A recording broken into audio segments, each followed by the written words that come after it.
থেকে আবার শান্তি ফিরে আসছে। কথা বলেন ঠিক কিনা? এর প্রসঙ্গে আমি কিছু ছন্দ লেখছি, বলবো ভাই, এর পিছনে ভাইরা বলবো। আমাদের বাংলাদেশ ছিল দুর্নীতিতে গোল্ডেন প্লাস, অর্থনীতিতে সর্বনাশ,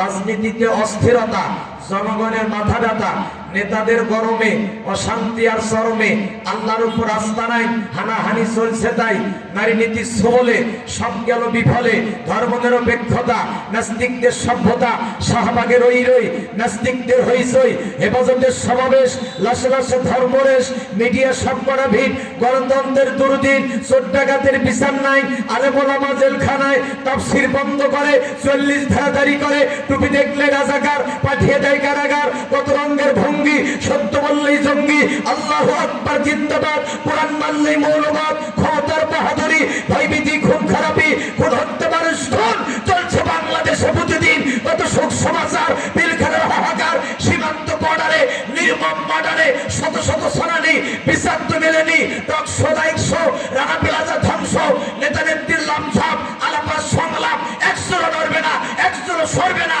হয়তো চুল উড়বে নয়তো চুল ছিড়বে, চুলে চুলে তুলাতুলি, দলে দলে দলাদলি, এই হলো হালচাল, সব জায়গায় একই তাল, ইমান গেল, আমল গেল, শিক্ষা গেল, সংস্কৃতি গেল, মুসলমানদের এই বাংলাদেশ এইভাবে যাচ্ছে শেষ। কথা বলেন ঠিক কিনা?